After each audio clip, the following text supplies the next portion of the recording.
Hello students, welcome to Concept Classes. Today we are going to learn about Science and Technology Part 2, Chapter number 6, Animal Classification.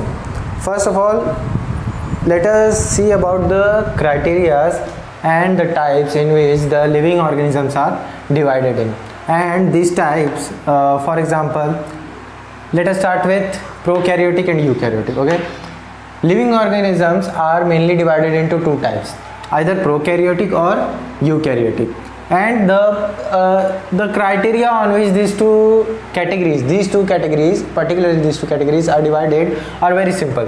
For example, prokaryotic only has the unicellular bacteria, means bacteria which only have single cell. Okay, whereas the eukaryotic organisms have either unicellular or multicellular. But we can also say that the unicellular organisms, those are present in here, can also be present in eukaryotic, but there is a difference.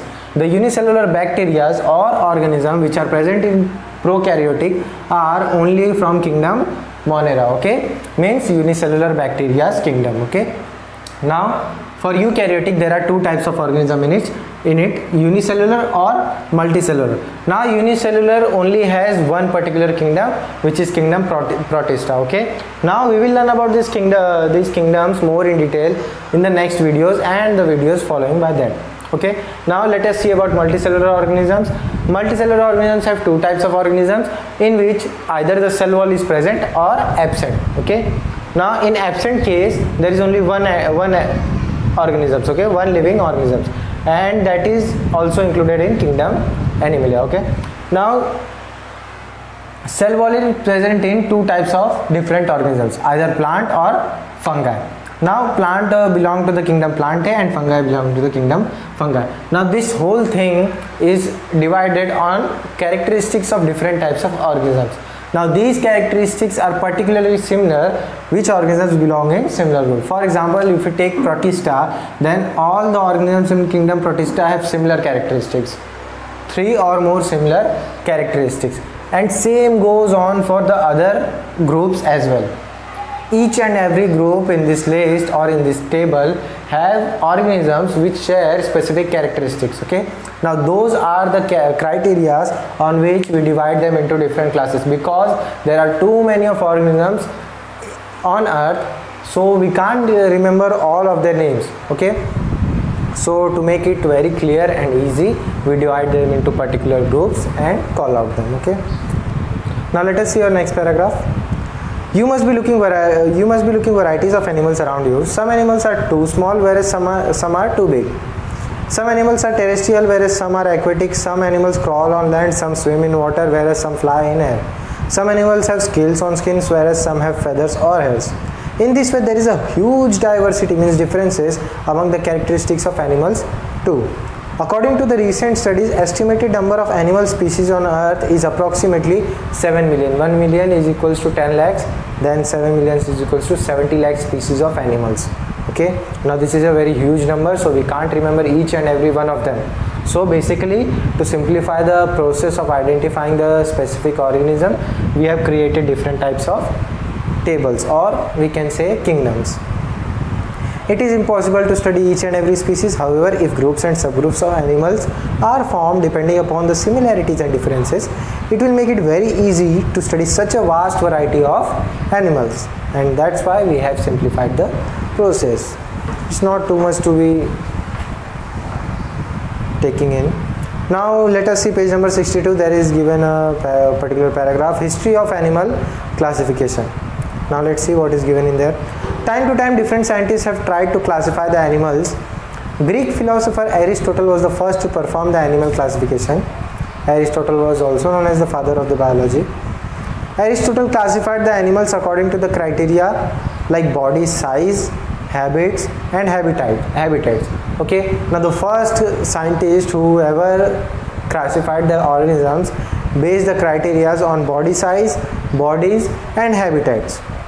Further, as per the new developments in sciences, references were changed and thereby the criteria of animal classification too. Now, as per the development in science goes on, the changes occur in specific part of the developments. Okay, now in this case the criteria was the part. classification proposed by Aristotle is known as artificial method. Beside Aristotle, artificial method of classification was followed by Theophrastus, Pliny, John Ray, Linnaeus, etc. Later on, natural system of classification was followed.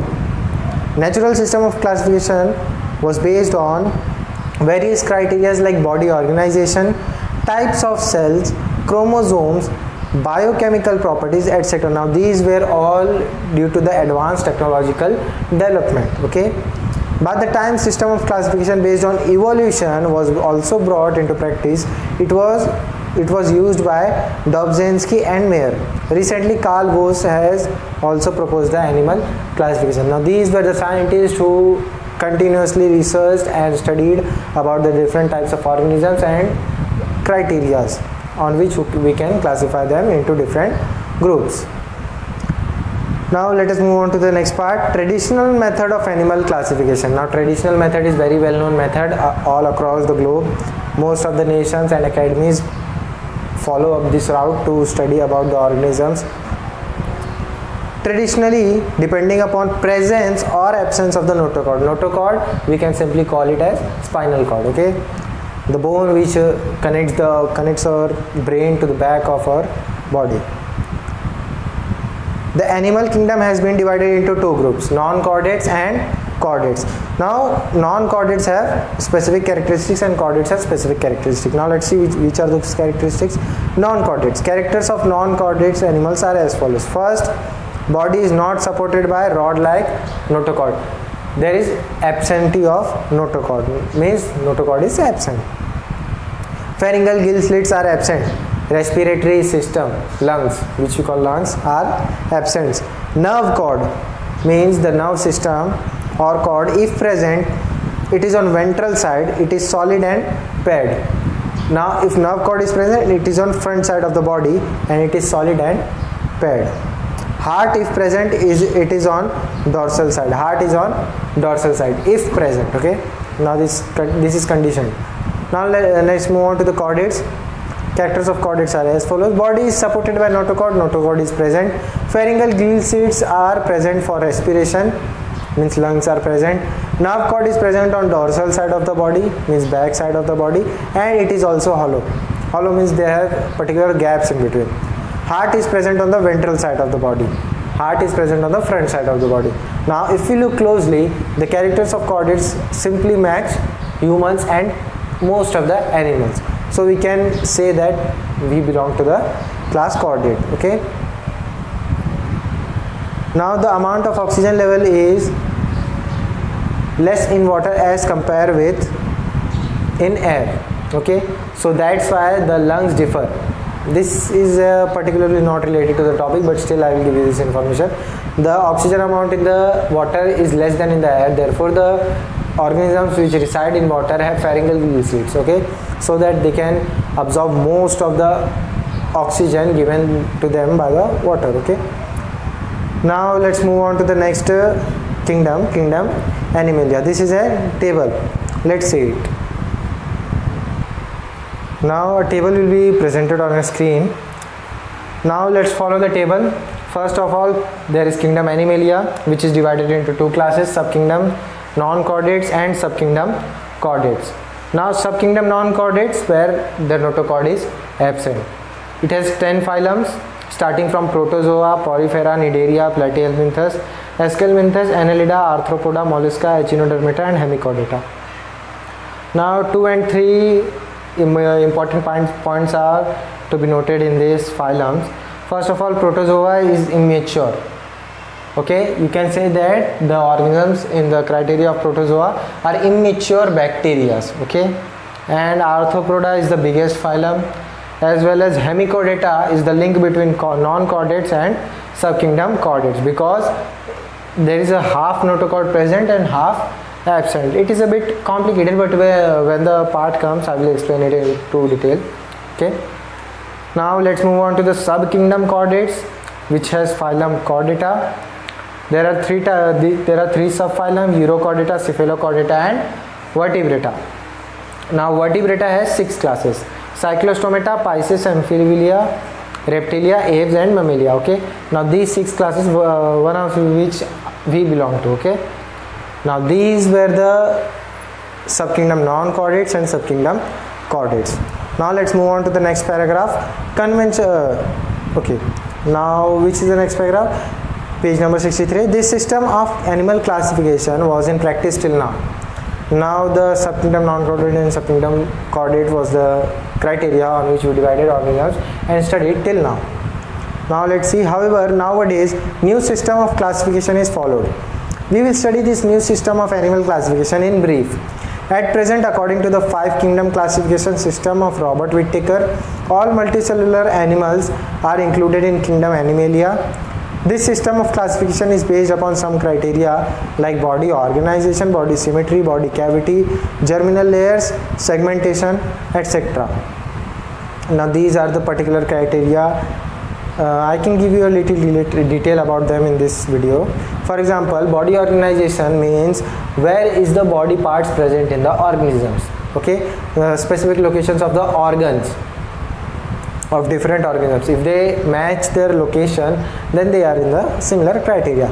Now body symmetry means if we can get or not get 2 equal halves or more than 2 equal halves is known as body symmetry.